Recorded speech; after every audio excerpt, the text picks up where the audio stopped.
It's time to finally kick the habit. Smoking, the leading cause of preventable deaths around the world. With direct causes of lung cancer and other cancers, coronary heart disease, and stroke, it's not much of a surprise that smoking leads to upwards of 6 million deaths per year. Secondhand smoking can affect your loved ones as well. For children, secondhand smoking can increase the chances of health issues ranging from asthma and nasal irritation to lung cancer and sudden infant death syndrome. Research also shows that non-smokers married to smokers have a 20% increased risk of lung cancer and heart disease. And when you dive into the ingredients of cigarettes, you can see why this dual-colored stick is so dangerous. When lit, over 7,000 different chemicals are released, 69 of which are linked directly to cancer and many others considered poisonous. Such chemicals include acetone, commonly found in nail polish remover, arsenic, generally used in rat poison, and other dangerous compounds such as carbon monoxide, lead, and of course the addictive stimulant we're all familiar with, nicotine. At a blazingly quick 10 seconds, nicotine reaches the brain and releases adrenaline, creating an addictive buzz of pleasure and energy. However, this buzz is rather short-lived. Worse yet, your body builds quite a quick tolerance to nicotine, inevitably requiring you to smoke more and more to reach the same buzz effects. And if you decide to stop, nicotine-associated withdrawal symptoms kick in, such as irritability, anger, anxiety, restlessness, and weight gain. With such a slew of health risks, it's very clear that if you're smoking regularly now, quitting the cigs is one of the healthiest things you can do. So, how can you quit? Well, the first step is to strike up a conversation with yourself, family, friends, or a healthcare provider.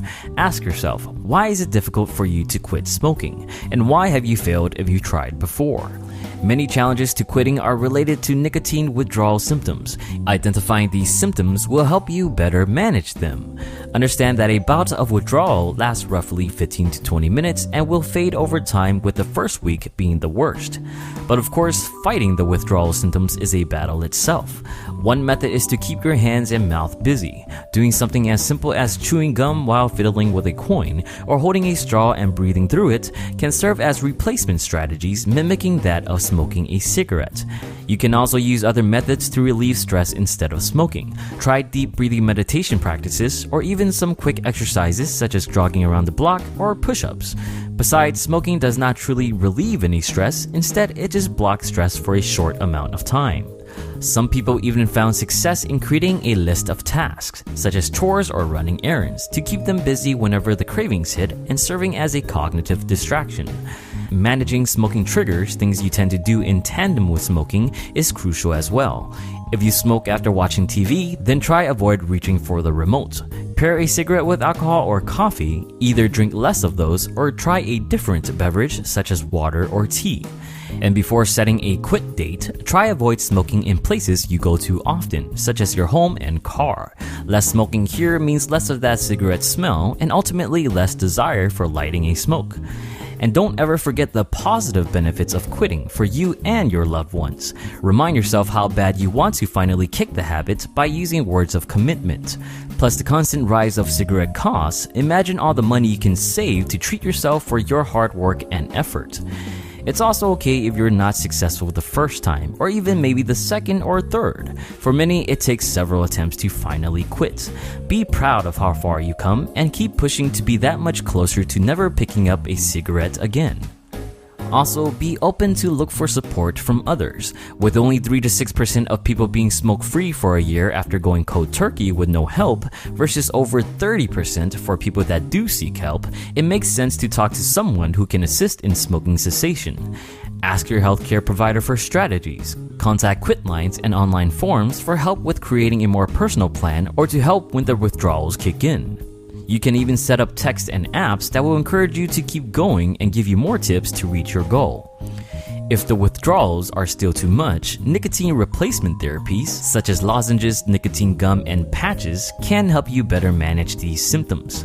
Although some smokers worry that the addiction will remain while using nicotine replacements, studies show that this rarely occurs. For those of you wondering, e-cigarettes or vapes do eliminate many of the constituents of tobacco-attributed diseases of cigarettes, such as tar and carbon monoxide.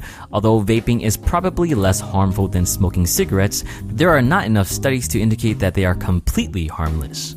And yes, there are medication treatments as well. Make sure to talk to your doctor or healthcare provider to see whether nicotine replacement therapies or other medication can work for you.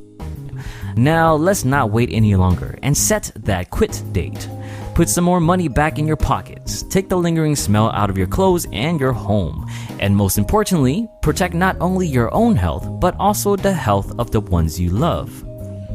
If you found this video useful, please share it with some of your friends or family members that you think can benefit from this video as well. And if you've been able to quit already, please kindly share some of the strategies that worked for you in the comments. More information and resources for quitting are in the description. Thank you for watching.